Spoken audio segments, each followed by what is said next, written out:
Hola, ¿qué tal? Muy buenas tardes a todos nuestros amigos que nos están viendo a través de Facebook Live del Centro Cultural La Isla de Minerva. Mi nombre es Carlos Acosta y pues como en la Isla de Minerva siempre nos ha gustado hablar de historia y momentos importantes, pues no podíamos dejar pasar el 80 aniversario de esta operación histórica que bueno, en algunos casos a veces se hace menos por otras guerras, otros conflictos, pero estamos hablando de la Operación Barbarroja, aquella donde Adolfo Hitler quería hacer una invasión a la Unión Soviética, perdón, y que bueno, pues ya sabemos también el resto de historia. Esto sucedió el 22 de junio de 1941, pero queremos hacerlo a la manera que nosotros en la isla de Minerva lo hacemos, siempre trayendo un invitado especial. Y en esta ocasión hemos traído a un invitado que ya es de casa, obviamente, ya lo conocen ustedes. Él es el profesor Alberto Ceballos y bueno, para quienes no lo conozcan, quiero hablarles un poquito de él. Humanista con formación con economía en la UNAM, como historiador en la ENA, analista militar y político, especializado en historia militar, económica e historia sobre Rusia, profesor conferencista de historia militar, económica y europea de la UNAM, bueno, en la UNAM, perdón, y en la isla de Minerva. Alberto, buenas tardes. Camarada Carlitos, ¿cómo estamos? Qué gusto saludarlos otra vez. Gracias. Pues bueno, el cámaras y micrófonos son para ti, para que nos puedas contar un poco más de este suceso histórico que se está conmemorando un año más. Así es, Carlitos. Pues mira, un 22 de junio de 1941, a eso de las 4:45 de la mañana, si no me falla el dato, los alemanes emprenden la operación militar más grande de toda la historia en términos absolutos y relativos hasta ese momento, que va a ser Operación Barbarroja, ¿no? ¿Qué es Operación Barbarroja? Operación Barbarroja, pues es un choque entre el ejército alemán de la Segunda Guerra Mundial y el ejército soviético, sobre el cual pesan muchísimos mitos, ¿sabes? Hay muchas visiones muy sesgadas y desde mi perspectiva bastante maliciosas en cuanto a la narrativa de este choque, ¿no? Vamos a ver un poco más adelante qué tantos mitos pesan sobre él. Vamos a ver qué tanto el relato oficial que habla de un odio histórico, de una inevitabilidad, de que Stalin cae en la trampa de Hitler y de la desconfianza que había. Vamos a ver qué tanto se apega el relato o qué tan bien resiste el relato un análisis militar. En esta ocasión me quiero centrar estrictamente o quiero abordar el acontecimiento histórico desde la perspectiva estrictamente militar, porque pues History Channel y todos estos medios pseudoinformativos pues ya lo tienen bastante abordado desde la perspectiva discursiva, ¿no? Y obviamente pues también voy a abordarlo o a tratar de entender un poco las decisiones que van a tomar los alemanes y también las que van a tomar los soviéticos en pos de conseguir la victoria, ¿no? Esto pues obviamente va a provocar o hacer un poco ruido en aquellos escuchas que tengan alguna filia por Alemania o por la Unión Soviética y pues desgraciadamente el análisis militar no conoce ideologías, ¿no? Así que trataremos de hincarle el diente con la mayor seriedad posible. Bueno, en primer lugar, ¿por qué los alemanes invaden la Unión Soviética? ¿Qué es lo que les impele a meterse con semejante monstruo? Hay que tener en cuenta que a diferencia de los franceses, o que a pesar de que los alemanes habían derrotado relativamente rápido a los franceses, la Unión Soviética era un monstruo muy aparte. En cantidad de tanques duplicaba la producción mundial, en cantidad de aviones, la flota aérea soviética igualaba en cantidad a la del resto del mundo junta. El Ejército Rojo pues era una fuerza militar bastante poderosa, bastante numerosa. Entonces, no se antojaba la operación contra la Unión Soviética como una victoria fácil y de hecho pues era una operación bastante riesgosa, una operación que muchos altos jerarcas nazis, como por ejemplo, o bueno, más bien jerarcas dentro del ejército alemán, porque el término nazi también es un poco ambiguo, altos jerarcas como de la talla, por ejemplo, de Ritter von Lepp desaconsejaron, como el mismo Friedrich Paulus también veía con mucha cautela esta operación. Pero entonces, ¿cuál es la necesidad que lleva a Alemania a enfrascarse en una guerra contra la Unión Soviética, teniendo en cuenta que además, pues todavía los británicos no estaban vencidos, ¿no? es precisamente el hecho de que los británicos no se hubieran rendido, de que los británicos se mantuvieran en pie en contra de todo lo racional, en contra de todo lo razonable, lo que hace que los alemanes se vean en una situación estratégica muy complicada. ¿Por qué? Porque por una parte, el Imperio Británico, tal como lo hizo en la Primera Guerra Mundial, fácilmente iba a poder echar mano de todas sus colonias, de la gran cantidad de recursos humanos y materiales que podía obtener allende el Atlántico, y al mismo tiempo la industria estadounidense podía ser del ejército británico y del intercambio comercial con su imperio, pues una fuerza militar abrumadoramente superior a la que podía alinear Alemania, ¿no?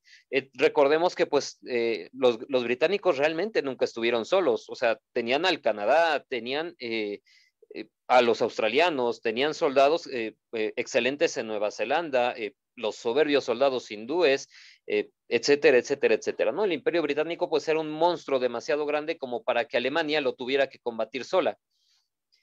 Si a esto le sumamos el peso de la industria estadounidense, era simple cuestión de tiempo para que los alemanes fueran derrotados. Además, la Royal Navy había sido capaz o había demostrado ser un adversario demasiado formidable como para que los alemanes pudieran realizar una operación anfibia, ¿no? Entonces, la única manera que tenían los alemanes de cerrar la brecha existente entre el caudal humano, económico e industrial que la alianza anglo-estadounidense le suponía, era tomarlos de alguna parte del mundo. El único lugar en el cual podía tomar la planta industrial necesaria para combatir a la estadounidense, en el cual podía obtener los recursos humanos necesarios para poder pelear contra una eventual invasión del Imperio Británico al continente europeo, pues era de la Unión Soviética. Además, la Unión Soviética, el hecho de que la Unión Soviética se mantuviera como un neutral bastante peligroso, daba a los británicos una esperanza de obtener un aliado o de crear una gran alianza en contra de los alemanes, ¿no? Entonces, Hitler, habiendo visto que en 1938 al 39 los soviéticos habían pasado duras penas para poder derrotar a la pequeña Finlandia, teniendo en cuenta además que su ejército pues se hallaba en un estado de forma soberbio tras haber derrotado a los franceses, haber expulsado a los ingleses de cuanto lugar los habían enfrentado, haber rendido a Bélgica, a Noruega, a los Países Bajos, a Grecia y Yugoslavia con relativa facilidad, dijo, bueno, en estos momentos es muy pertinente o tenemos más posibilidades de éxito de ganar en contra de la Unión Soviética. Aquí es en donde quiero detenerme un poco y retrotraerme un poquito al pasado. Este enfrentamiento entre la Unión Soviética y la Alemania de Hitler ya era previsible. De hecho, a pesar de que la historiografía angloparlante se llena páginas enteras diciendo de que pues Stalin confió o hizo un pacto con el diablo, en realidad el pacto de repartición de Polonia fue el primer acto de guerra entre ambos. ¿Por qué? Porque no fue un pacto que se firmara en aras de la paz, no fue un reparto territorial para quedar como buenos vecinos, sino por el contrario, la Unión Soviética absorbe la mayor parte de Polonia que puede para poner tanta tierra de por medio como pudiera entre los alemanes y los centros industriales soviéticos, ¿no? Los alemanes, por su parte, absorben a Polonia en una enorme medida para poder tener frontera con la Unión Soviética, ¿no? O sea, para poder hacer este contacto, entre otros motivos, ¿no? Pero digamos que esta repartición de Polonia es un acto de guerra en sí mismo, porque también le permite a Stalin acelerar las reformas iniciadas al Ejército Rojo, mandar la mayor cantidad de soldados posibles a la frontera y bosquejar un plan de evacuación de la industria que vamos a ver que va a ser decisivo o va a tener un peso estratégico tremebundo en el desarrollo de la Segunda Guerra Mundial, ¿no? Bueno, insisto, el objetivo de Hitler para invadir a la Unión Soviética es hacerse de la planta industrial que los soviéticos tienen en la cuenca, en esa cuenca industrial que se encuentra entre el Donetsk y el Don, al sur de Rusia. Esta cuenca industrial fue colocada ahí con mucha visión, sobre todo porque las vías férreas pasan más rápido debido a la llanura del terreno, porque también en las llanuras ucranianas y bielorrusas había una gran cantidad de alimento que podía servir para abastecer todas estas ciudades industriales, y además porque había yacimientos muy importantes de manganeso, de hierro, de níquel, de bauxita, etcétera, etcétera, ¿no? O sea, digamos que era el lugar ideal para montar la naciente industria soviética, ¿no? Bueno, el plan de Hitler era o pasaba por dos objetivos. El primero de ellos, destruir al ejército rojo, anular la capacidad de la Unión Soviética como potencia militar, y una vez anulada esta capacidad militar, controlar estas zonas industriales que le iban a servir para una guerra larga, para una guerra de largo plazo en contra de los Estados Unidos y, la Unión, y el Imperio Británico, ¿no? Bien, pero para esto dependía de dos cosas. En primer lugar, pues de destruir al ejército rojo, de que el ejército rojo se dejara destruir. Y en segundo lugar, de controlar efectivamente el territorio que fuera ocupando, ¿no? Así las cosas, pues, después de una serie de truculencias diplomáticas, Hitler decide romper el pacto de no agresión que tenía con Stalin, y el 22 de junio del 41 se lanza a la ofensiva, ¿no? Pensando que el terreno llano de la Unión Soviética le iba a permitir llevar a cabo el tipo de guerra con blindados que más le convenía al ejército alemán, este tipo de guerra conocido como Blitzkrieg, pensando además en que el ejército rojo pues está sumamente dañado por las purgas a las que había sido sujeto por Stalin, pensando además que el ejército rojo pues estaba desmoralizado por la larga y difícil lucha en Finlandia, creyó que, o emite esta frase, ¿no? Bastará con patear la puerta para que el edificio entero se derrumbe inmediatamente, ¿no? Bien, en un escenario, Napoleón decía que algo que ocurre con los que planean es que piensan que las cosas se van a comportar tal y como lo han bosquejado, ¿no? Se cuenta que Stalin pues se queda impávido, que se queda sin reaccionar durante los primeros días, que la Unión Soviética estaba totalmente desprevenida, pero pues esta es una falacia bastante burda en mi opinión, porque de hecho los soviéticos estaban tan al tanto de los planes alemanes que nada más producirse los primeros bombardeos inician la evacuación de la industria soviética. La evacuación de la industria soviética es la operación logística más ambiciosa de todos los tiempos. O sea, no conocemos hasta ahorita que el ser humano haya movido semejante cantidad de personas, de bienes de capital, de bienes de consumo, a distancias tan largas en aras de un esfuerzo militar, ¿no? ¿En qué consistía la evacuación? Consistía en que todo aquello de que los alemanes pudieran tomar en su camino, o de lo que los alemanes se pudieran servir en el camino, iba a ser evacuado a Siberia o por lo menos más allá de los montes Urales. Aquello que no pudiera ser evacuado iba a ser quemado o iba a ser destruido. Entonces, parte de esta evacuación no nada más estaba enfocada en las personas, en la mano de obra especializada, en las cabezas de ganado, sino también en las fábricas. Stalin, muy a pesar de los errores que cometió, se dio cuenta desde antes que iniciara la guerra que la única forma que tenían de garantizar una victoria contra los alemanes era precisamente lo que los ingleses habían bosquejado: alargar la guerra. Si los soviéticos alargaban la guerra y si privaban a los alemanes de la industria que pensaban capturar en la cuenca industrial del Don y el Donetsk, los iban a meter más temprano que tarde en una carrera de armamentos industriales, una carrera que por su capacidad productiva instalada los alemanes no iban a ser capaces de ganar nunca. Entonces,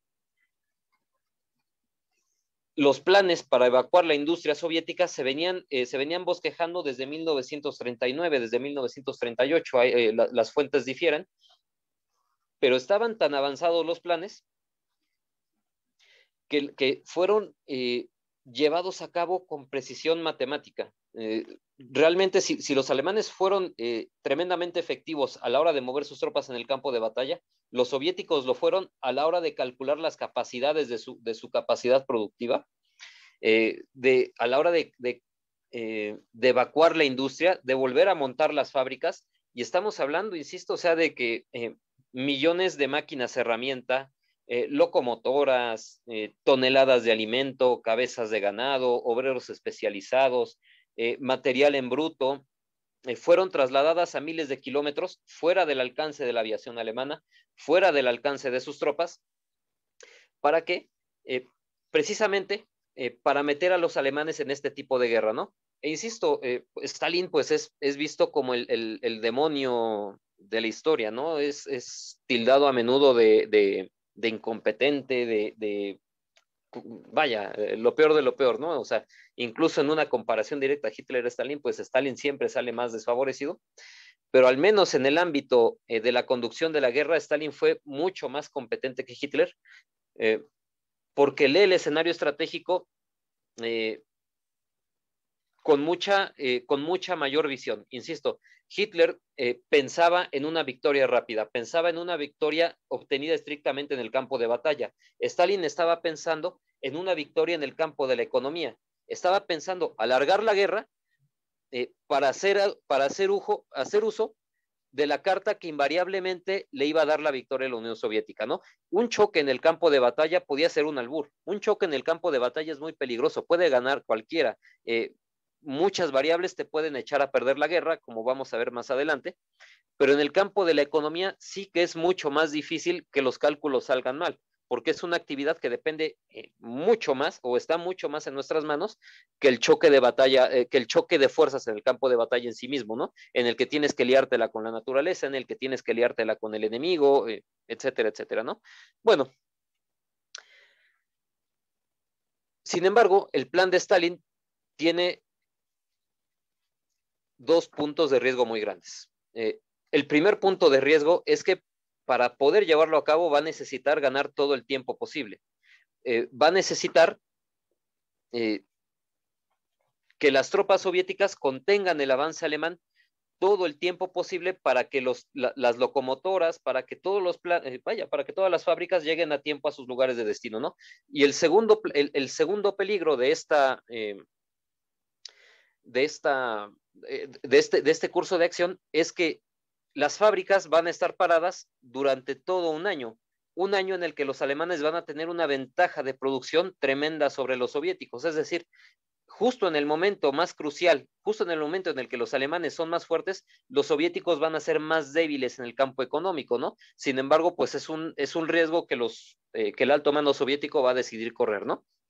Y un tercer riesgo añadido es el hecho, y es un riesgo coyuntural, es el hecho de que como los soviéticos van a tener que retardar el avance alemán la mayor cantidad de tiempo posible, pues van a tener que plantearle a los alemanes una defensa estática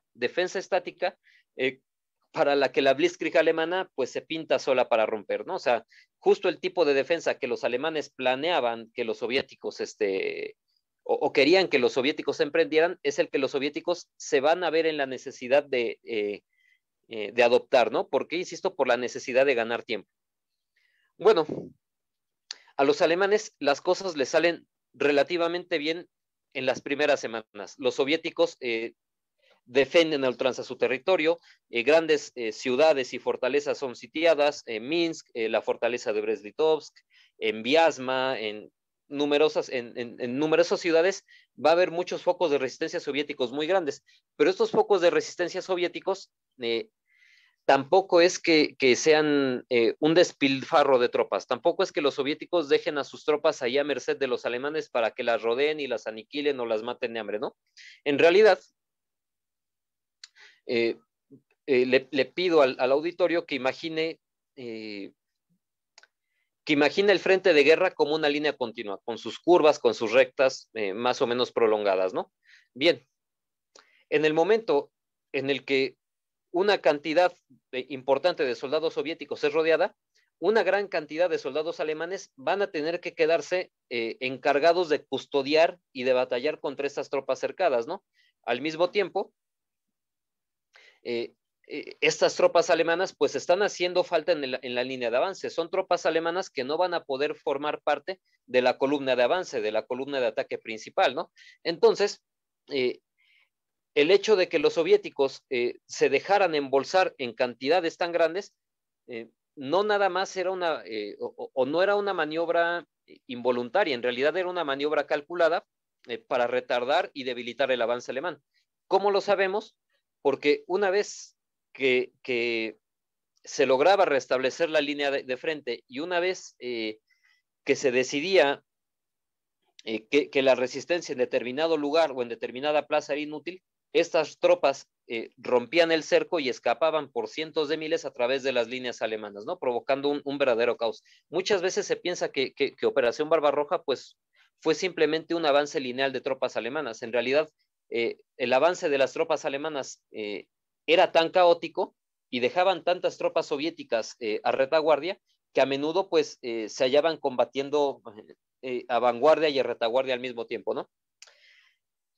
Pero bueno, una vez que la evacuación de la industria soviética empieza ya a verse como prácticamente misión cumplida, hablo como por ahí de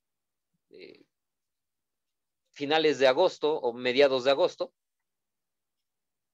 O sea, fíjense de qué presión estamos hablando. En cosa de un mes y medio, de unas cuantas semanas, los soviéticos evacúan prácticamente la mitad de la industria que tenían, ¿no? Bueno, ya por ahí, por mediados, finales de agosto, los soviéticos empiezan a oponer mucha mayor resistencia. Ya no se están dejando cercar.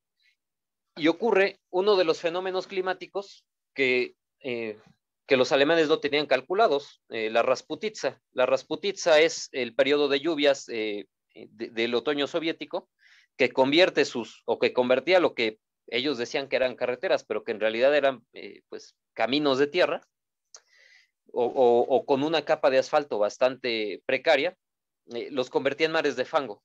¿Qué es lo que sucedía? Los vehículos se paralizaban, no podían andar, el barro atascaba hasta los ejes los camiones, las mulas, los caballos, los soldados, todo se quedaba empantanado, ¿no? La Rasputitsa es un fenómeno climático que sí ayudó muchísimo a ralentizar el avance alemán, que sí ayudó muchísimo a permitir que la industria se evacuara con mucha mayor tranquilidad y que le permite a los soviéticos pues tomar un poco de aire, ¿no? O sea, llamar más reservistas, empezar a hacer algunas indagatorias con su aparato de espionaje en Japón, que vamos a ver que va a ser crucial. El espionaje soviético en Japón va a ser o va a tener una repercusión crucial en esta batalla. Y bueno, el punto es que este periodo del barro, pues el avance alemán es muy penoso, es muy difícil, es muy lento. Y pues dice, es el periodo en el que Hitler dice, ¿saben qué? Esto se está poniendo mucho más difícil, vamos a jugarnos todas las cartas, a destruir la mayor cantidad de soldados soviéticos posibles. No vamos a tomar grandes ciudades como Leningrado, no vamos o si podemos tomarlas, estará genial, ¿no? Pero lo importante va a ser infligirle a los soviéticos la mayor cantidad de bajas posibles. Bueno, con esto en mente, los alemanes pues se meten ahora en un tipo de lucha que le conviene un poco más a los soviéticos, un tipo de lucha más frontal, un tipo de lucha que ya no depende de los grandes avances de las formaciones blindadas alemanas. Y bueno, así las cosas, todo el mes de agosto y de septiembre y gran parte de octubre, pues son melés muy duras en las montañas, en las llanuras, en la que batallas muy frontales, batallas muy poco tácticas, en las que pues ambos bandos sufren pérdidas calamitosas, ¿no? De hecho es en este periodo en el que se produce la mayor parte de las bajas alemanas, al menos antes de la batalla de Moscú, ¿no? Y bueno, sin embargo, aquí viene otro de los grandes mitos con respecto a Operación Barbarroja. Ya a finales de octubre, el invierno pues empieza a hacerse bastante duro en Rusia, ¿no? Ya estamos viendo que las temperaturas descienden mucho. ¿Y qué es lo que se dice del famoso general invierno, ¿no? Que le salva el pellejo a los soviéticos porque paraliza, los alemanes no estaban acostumbrados al frío. Esto es una falsedad, en Alemania también hace mucho frío. Es cierto que la Unión Soviética hace más frío, pero solamente hasta diciembre es cuando el frío de verdad el frío de la Unión Soviética pues era bastante duro, ¿no? O sea, todavía por ahí de septiembre y casi todo noviembre, pues son temperaturas a las que los alemanes con las que los alemanes estaban muy familiarizados. Esto en primer lugar. En segundo lugar, el frío vuelve a endurecer los caminos y hace practicables muchas sendas, muchas veredas que antes o en las que antes no se podía batallar. ¿Qué es lo que sucede? Que el invierno, al menos en esta parte de la guerra, le favorece a los alemanes. ¿Por qué? Porque ahora, si antes el avance alemán era muy previsible porque necesariamente se tenía que producir por las carreteras, por las veredas, ahora con el terreno endurecido se puede llevar a cabo prácticamente por cualquier parte. A esto súmale que el terreno soviético no es muy accidentado en esta parte de Europa Oriental. O sea, el terreno soviético es muy llano, es bastante apto para el tipo de guerra que los alemanes practican. Y bueno, ya con el suelo duro, el avance alemán se vuelve a activar y los soviéticos nuevamente empiezan a pasar penas muy duras para poder contenerlo, porque ahora no se van a bastar con poder concentrar una gran cantidad de tropas en los puntos en donde saben que los alemanes van a avanzar, sino van a tener que diluir su capacidad defensiva en una línea continua que va a ser muy difícil de mantener. Bueno, en estas circunstancias vamos a llegar a mediados de noviembre de 1941, cuando los alemanes ya empiezan a ver a lo lejos las agujas de la ciudad de Moscú, ¿no? Es en este punto en el que los alemanes realmente se sienten dueños de la situación, a pesar de que han tenido muchas bajas, a pesar de que los tanques o que el segundo ejército, la segunda agrupación Panzer de Guderian, que fue una de las más activas, o la primera si no mal recuerdo, era Manteuffel, están sumamente desgastadas, saben que las bajas que le han producido a los soviéticos son calamitosas, saben que la ciudad de Moscú pues está ahí a tiro de piedra, que ya tienen sitiada Leningrado, que Crimea, aunque resistió un primer asalto, Crimea también está cerca de caer. Y bueno, empiezan a sentirse tan dueños de la situación que toman una serie de decisiones en el alto mando que van a ser sumamente calamitosas, ¿no? O sea, que van a tener consecuencias muy graves para el ejército alemán. La primera de ellas es no empezar a preparar a las tropas para luchar en invierno, no darles abrigos, no dotar a los tanques de los aceites necesarios, de los aditivos para combustible indispensables para que no se congelara dentro de los vehículos, etcétera, etcétera, ¿no?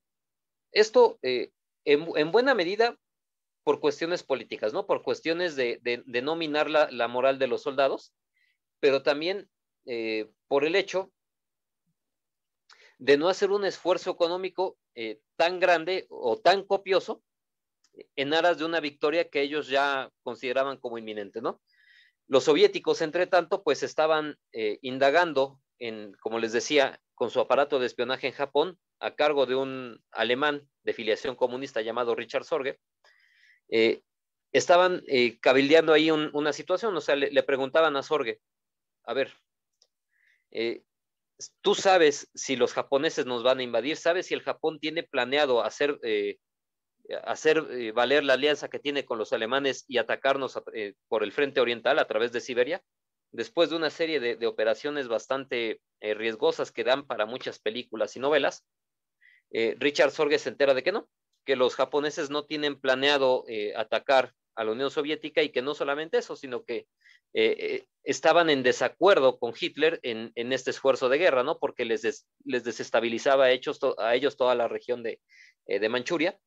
Y bueno, Esto le permite a los soviéticos traerse de golpe a las 40 divisiones siberianas que los soviéticos tenían estacionadas en Mongolia interior, en esta parte de Manchuria.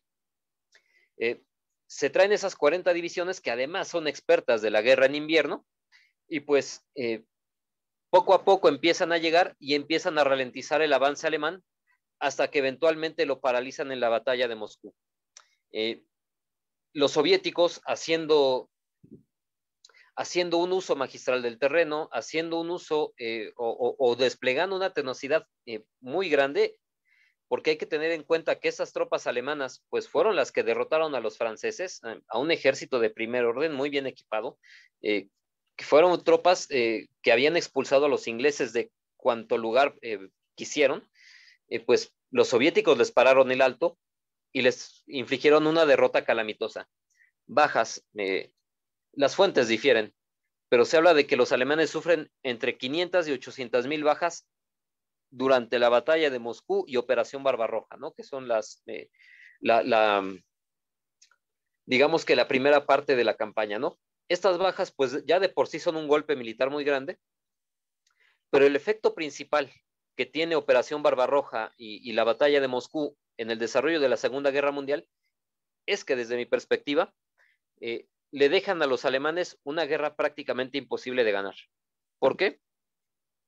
Porque los condenaron, insisto, a una guerra de largo plazo, a una guerra en las que al menos ya para mí, según los cálculos más conservadores que tenían los alemanes, o más bien los cálculos más optimistas que habían hecho los alemanes, ya para 1943 el Imperio Británico y los estadounidenses juntos iban a ser una fuerza demasiado superior como para que los alemanes la enfrentaran, ¿no? Entonces, los soviéticos con su defensa, compraron el tiempo necesario para que la victoria alemana se hiciera prácticamente imposible.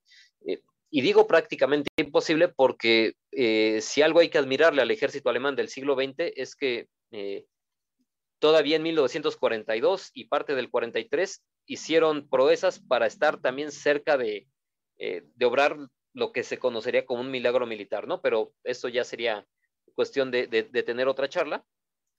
Y bueno, con respecto a Operación Barbarroja, es lo que se puede decir brevemente, ¿no? Yo lo abordé desde un punto de vista militar, pero evidentemente que hay aristas ideológicas, hay aristas históricas, hay enfrentamientos muy antiguos entre el pangermanismo y el paneslavismo, enfrentamientos, de hecho, desde el medievo en el que tú, Carlos, pues seguramente sabes la historia de las cruzadas, ¿no? Que no todas las cruzadas fueron contra los musulmanes, sino que hubo algunas cruzadas contra otros cristianos, ¿no? Como las que encabezaron la orden teutónica en contra de los eslavos. Pero bueno, en cuanto a Operación Barbarroja, por aquí lo dejaría. No sé si hay alguna duda o haya que hacer algún apunte adicional. Sí, bueno, sí hay algunas dudas. Y sí, en efecto, como tú bien lo dices, las cruzadas pues no solamente fueron en Tierra Santa, sino también en estos lugares. Y como dato curioso, agregando todo lo que ya nos has explicado, el por qué le pusieron, bueno, Hitler le puso Barbarroja justamente es por este hombre de Federico I del Sacro Imperio Romano, que bueno, terminó después ahogado, pero el famoso Barbarroja justamente era uno de los beligerantes que iba a ir a la cruzada, a la tercera cruzada, si no mal recuerdo. Entonces también ese recuerdo caballeresco también está ahí presente, para que luego no digan que la influencia de la Edad Media no está en todos lados. Y bueno, también quiero comentar algunas preguntas que nos estaban dejando y dice, esa se me hizo muy interesante. ¿Se trató también de una campaña de aniquilación de trasfondo racista o ideológico, recordando que a Hitler no le gustaba el comunismo? Qué interesante pregunta. Mira, voy a decir algo muy polémico, pero no quiero que se malentienda. ¿Qué es lo que están buscando los alemanes en la Unión Soviética en 1941? Capacidad económica. Y gran parte de la capacidad económica no nada más pasa por apoderarte de las máquinas, herramientas, de los medios de producción, pasa por apoderarte de la mano de obra. En un primer momento, los alemanes están esperando capturar una gran cantidad de mano de obra especializada y núcleos de población que les permitan sustituir a la mano de obra masculina que ahorita está peleando en el frente. ¿Qué es lo que hacen los alemanes en cualquier lugar que ocupan? Requisan mano de obra y todo se va para el esfuerzo de guerra, ¿no? ¿Por qué? Porque les hace falta, o sea, definitivamente. Sin embargo, digamos que en 1941, en esta fase estratégica del enfrentamiento Unión Soviética-Alemania, la guerra todavía es mucho más militar. La guerra todavía, al menos, aunque es muy intensa en el choque armado, es mucho menos intensa en el choque político, en el choque ideológico, en el choque cultural. ¿Cuándo va a adquirir estos tintes de cruzada el enfrentamiento entre la Unión Soviética y la Alemania de Hitler? En 1942. En 1940, cuando esta operación azul que culmina en la batalla de Stalingrado, sí va a tener tintes de ideológicos muy importantes, porque ahí Hitler dice, necesitamos refuerzos de toda Europa para poder vencer a la Unión Soviética en este año. O sea, esto se acaba en 1942 o nos morimos aquí todos, ¿no? Entonces, ahí sí es cuando la propaganda nazi da una vuelta de tuerca bastante peligrosa, da una vuelta de tuerca que sí, ahí sí dice cruzada contra el bolchevismo, tú también eres europeo, ayúdanos a combatir la barbarie comunista, es la lucha de Occidente en contra de las hordas socialistas, en fin. A mí me gusta mucho estudiar los carteles, me gusta mucho estudiar la propaganda, porque ahí te das cuenta el mensaje que quiere dar el régimen a su población. Y te digo, si tú te das cuenta de la propaganda, te fijas en la propaganda, el mensaje más virulento, más antisoviético, está en 1942. En 1941 es todos a las armas. En 1942 es a matar al comunismo, ¿no? A protegernos de esta lacra, ¿no? Por ponerlo en términos alemanes de aquel tiempo. Entonces, sí existe, contestando más concretamente a la pregunta, este componente que mencionan, claro que existió, claro que eventualmente la cuestión va a ser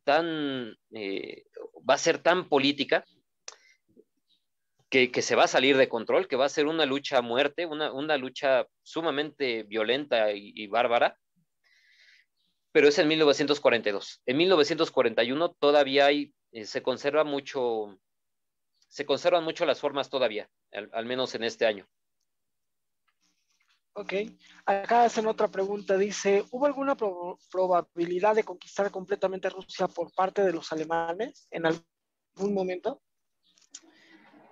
Mira, es que el plan alemán era precisamente ese, o sea, Rusia es un espacio tan vasto, pero tan vasto, que si tú extendieras su territorio en una esfera, esa esfera sería más grande que Plutón.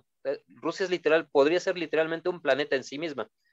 Ni los rusos son capaces de dominar todavía toda Rusia, o sea, así de grande es. Ahora imagínate pues el espacio soviético, que era todavía más grande, ¿no? Bueno, ¿cómo dominas tú este espacio? Destruyendo aquellas fuerzas que te permitan o que te puedan obstaculizar el ir de aquí para allá, ¿no? Y esas fuerzas pues eran el Ejército Rojo. En tal caso, o teniendo en cuenta esta situación, la única manera de dominar Rusia o de andar libremente por Rusia para poder aprovechar sus recursos económicos era destruyendo al Ejército Rojo. ¿Los alemanes podían cumplir esta tarea? Sí, en mi perspectiva sí podían cumplir esta tarea, pero no era una tarea que pudieran cumplir en una sola campaña ni en un solo año. O sea, yo creo que los alemanes sobreestimaron sus capacidades y subestimaron la capacidad de recuperación de los soviéticos, ¿no? Entonces, la respuesta sería sí, sí podían, pero con esas condicionantes. Ok, y bueno, acá comentan también otra muy interesante. ¿Hubo dentro del ejército alemán resistencia a la operación? Es decir, que no querían hacer la operación que se les estaba imponiendo por parte de Hitler. Sí, por parte de los alemanes, digamos que esta campaña contra la Unión Soviética, el primer gran planeador de esta campaña fue un general llamado Walter von Brauchitsch. Y Brauchitsch había había bosquejado una ofensiva de 3 fases que duraría prácticamente 2 años. O sea, pero Hitler y también buena parte del Estado Mayor alemán decía es que no podemos esperar 2 años. O sea, tenemos a los estadounidenses y a los británicos aquí, pues confabulándose contra nosotros, ¿no? Entonces, no podemos esperar tanto tiempo, debemos de acabar con la Unión Soviética en una sola campaña, ¿no? Después se llegó a un intermedio en el que se iba a hacer una campaña que prácticamente pues iba a ocupar toda la parte europea de Rusia, hasta más allá de Moscú, y posteriormente se iba a dejar descansar, se iban a reorganizar las tropas para destruir los restos del ejército soviético, ¿no? ¿Por qué te estoy diciendo esto? O sea, había, digamos que el Estado Mayor alemán era muy disciplinado y obedeció cabalmente las órdenes que se le dieron. O sea, nadie dijo, no, pues yo me opongo a invadir la Unión Soviética. No. Ninguna voz importante lo dijo. Lo desaconsejaron, sí. Sí lo desaconsejaron. También hubo muchas voces que dijeron, de esta manera no va a salir bien. O sea, esto apunta para ser un desastre. Pero tanto como oponerse, no. O sea, el ejército alemán fue muy disciplinado en este sentido. De hecho, incluso en el atentado contra Hitler, nos damos cuenta que pues ellos estaban buscando ante todo llevar el esfuerzo de guerra de una manera más eficiente de la que lo estaba llevando Hitler, ¿no? Pero esto ya también es harina de otro costal. Pues bueno, para todo nuestro público, si están interesados en conocer no solamente estas historias de la Segunda Guerra Mundial, Rusia, Alemania y demás, pues los invitamos al curso Historia de Alemania, Política y Estrategia Militar. Este lo va a impartir el profesor Alberto e iniciaría el sábado 26 de junio, obviamente este año, va a ser 8 sesiones, aproximadamente en un horario de 12 del día a 2 de la tarde. Entonces, métanse a la página de www.laislademinervaonline.com para que puedan conocer el temario. Y pues bueno, de antemano agradecemos a todo nuestro público por estar una vez más con nosotros, al profesor Alberto que nos estuvo platicando un poco más de pues esta conmemoración que se tiene a partir del 80 aniversario de la Operación Barbarroja. No sé si quieras agregar algo más. Pues nada, camaradas, muchas gracias por la atención. Esperemos vernos en el curso o vernos aquí en otra charla. Y bueno, pásenlo genial.